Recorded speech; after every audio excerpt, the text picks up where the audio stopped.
Hi class. So this week we are going to start a new section of the class, and we're going to have a totally new assignment for the next several weeks, and we're going to look at designing interactive micro sites that are part of larger sites.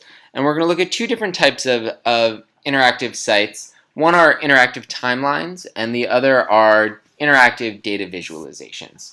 So we're just going to walk through 4 different examples today and just look at certain things that are implemented into these designs that help make it more usable to really create the narrative and the experience. So the first one that we're going to look at is an interactive timeline for the 9/11 memorial. And here's the website, and you can see from as soon as you roll over it, as you scroll and just move your mouse over to the right, the timeline just moves automatically. I'm not clicking, my mouse is moving in that direction. And when I hover in the middle, it kind of levels out.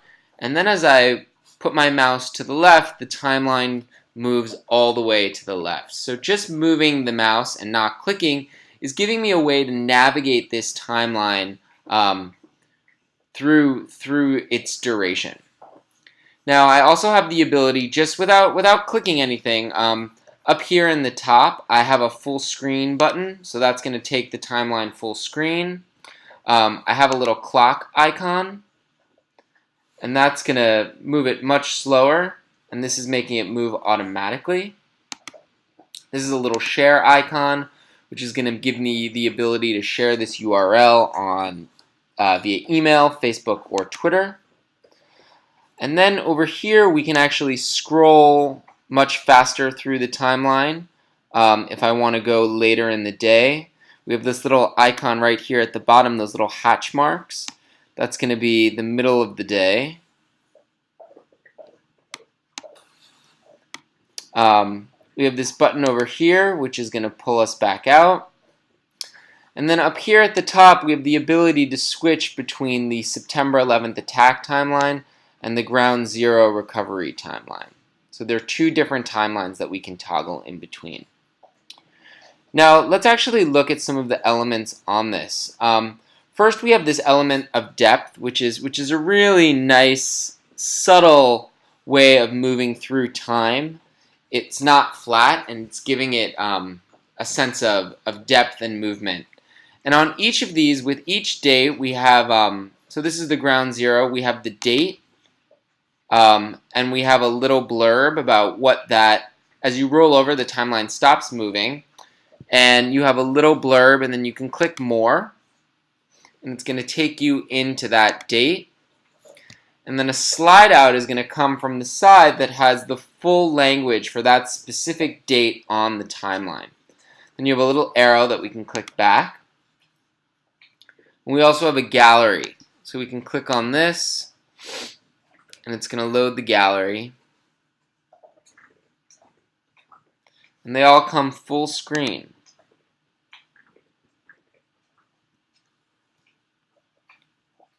So this is really an immersive experience, especially due to the full screen capabilities of this. You don't really feel like you're on a website, but you're really inside this web application with these big full screen images, the ability to hide the content, and to really navigate through time on this plane and really get lost in the content here. We have a little About button on the side that gives us some information about who made this. And then we can zoom back out into this 3-dimensional space. So I think that this is really, really well designed. It's really, really clean. There's a lot of information here, but it's segmented into a way that's really easy to digest, so we're not felt overwhelmed. With a lot of different type of media. So here we have visual, we also have audio clips. It looks surreal. I mean, as I got closer, and we were on Liberty Street, Liberty and South End. So there's a lot of different types of media included in here in a really, really well designed well-designed space. The next timeline that we're going to look at is very different. It's a timeline about the history of Ford. So you can see, let's go full screen here. This is the browser full screen, not the timeline. That it's done in this square way, and you can see there's a little map up here in the right corner that gives us an idea of how long the timeline actually is. So I know that we have 3 full pages of the timeline, and then a little bit extra, which goes up to 2010. Now, on each page of this timeline, we have a solid blue square that indicates the decade, and we can click on that and go into the decade. And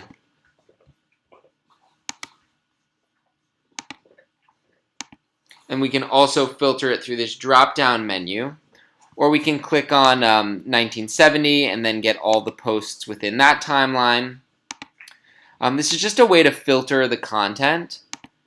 And then we have an option here to filter the content based on topic or category. So if we wanted to filter on human rights, we could click that and it'll show us all of the timeline posts on human rights. And we can click on any of these specific boxes and it'll give us the little topic, the date, and a little write-up. Now what's nice is the rollover gives us the title of what that little topic is. Let's go back and view all. So it's a really nice way to filter through these. Really nice way that they're using rollovers.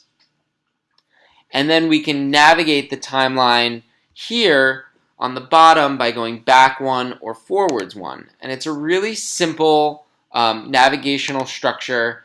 The content is really clean and consistent.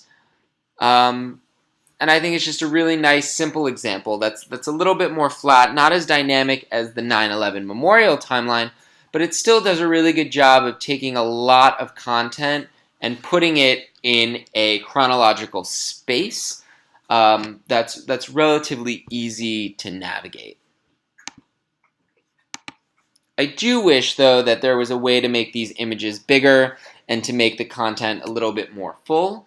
But you know, we can write them a letter and tell them what we think. So those are 2 examples of interactive timelines. There's lots and lots of examples online for you to find and to investigate, but these are just 2 that I wanted to show you. So now we're going to look at 2 different websites that look at data visualization, and this is a way to take complex series of data and visualize it in a way that's engaging and interactive. So the first is a really, really cool website that is visualizing all of the tweets posted on mobile devices in the United States and where they're coming from geographically. Actually, I think it's global. I think it's not just the United States. So here we have a little bit in the top left corner, a little bit of information that's letting us know what's going on. So it's mobile devices and Twitter use, and more than 280 million tweets are posted from mobile phones, and it's revealing the geographic patterns with specific detail. We have the ability here to put in a geolocation, so we could type in New York City.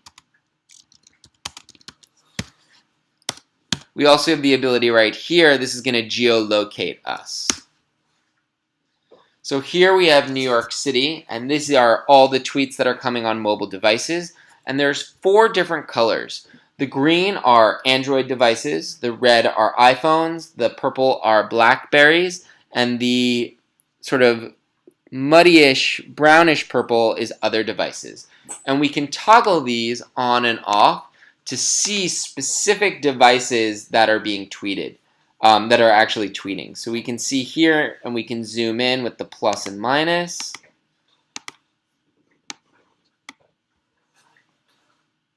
So we can see where these really dense areas, so this is like downtown Manhattan, this is as far as it's going to let me zoom, but we can see there's a lot of iPhone usage, and then we can toggle on BlackBerry.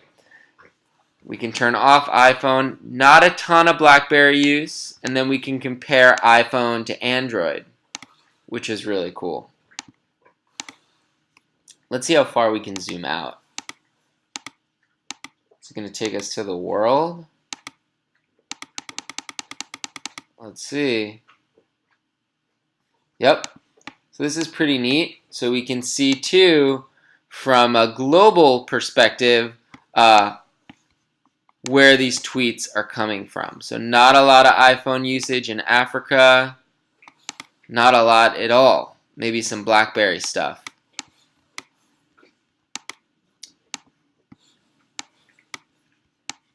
So this is a pretty cool site that's just purely meant to visualize data. There's not much other utility than that, but I think that it does a really, really good job, and I think the design of it is really, really slick. There's not a ton of things that we can click. The interaction is really straightforward. We can toggle on and off devices, and we can go to specific spaces on a map and zoom in and out. And other than that, there's really not much else that we can do on this interactive platform. So it's really specific, and it's really clear what we can do to make the experience pretty fluid. So the last site that we're going to look at is called Map Your Moves. And this is a pretty cool data visualization that visualizes people that have moved to or from New York City, and where they have moved to or moved from. So here in the main part of the site, we have the actual location. So here we have New York, and around it we have other locations. The larger dots mean that there are more moves in those areas, whereas the smaller dots are a smaller number of people that have moved. When we roll over, we get the zip code of the space and the city and state. So here in California, we have Burbank, San Francisco, another zip code in San Francisco, and the zip code. Now there are two different colors that we're looking at here. There's blue, which signifies moving in, and red means moving out. So if a circle is blue, that means people have moved into New York. If it's red, it means they've moved out of New York. Now there's some other information here on the right side that's additional data that's associated with these moves. So we have the reasons that these people moved, whether it be work or school, a relationship issue. Here at the bottom we have bed bugs or eviction. And then we have the graph that shows through time. So the way that this map actually becomes interactive is we can actually click these specific nodes. So let's look here in Brooklyn. This is my zip code, 11215. And we click on this, and it actually shows the people that moved, where they moved to, or where they moved from. So we can see all of these little things. Moved to Canada in 2004, and they wanted to move to the New York area. Or this person moved to Montreal. This person moved to Newton, Massachusetts in 2000 for work or school. And you can see that these nodes changed, and so did the statistics over here on the right side. Now we can click any other node. So this is to a country in Europe that I don't even know. Oh, this is in Great Britain. And then if we click out, we come back to the beginning where we started. So I think this is just a really cool site that shows, some interesting information of where people are moving to or moving from New York City. Again, the content is not necessarily the most groundbreaking, but they're really doing some interesting things with data, and they've collected based on, all of them. I'm sure this is coming from a census or some other type of space. So for this week's homework assignment, we have two different parts of the assignment. The first one is actually going to do some research and look online for some, whether they be data visualizations or interactive timelines, something that you really, really like or that inspires you. And I want you to do some research. Don't just find the first one that you find, but really find something that you're drawn to, and I want you to write a critique and write about why you like the certain interactions and something about it, and we're going to post that through the discussion. So we can look at a lot of other types of interactive sites throughout the week. And then for your homework, you're going to actually have to create a concept for an interactive timeline or data visualization. And I want you to just to create an initial sketch that shows the different types of interactions that this is going to have, with just an initial sketch of the layout. And then we're going to have the following couple weeks to actually flush out those designs. So this should be really, really fun. There's a lot of really cool things that you can do and look at. The New York Times has some amazing interactive platforms that they've done, and there's lots of stuff happening on the web right now, whether it be social media or statistics. There was a lot of stuff on the election. So whether it's relatively contemporary or stuff from a couple years ago, you can absolutely find some stuff, and I look forward to seeing what you post on the site.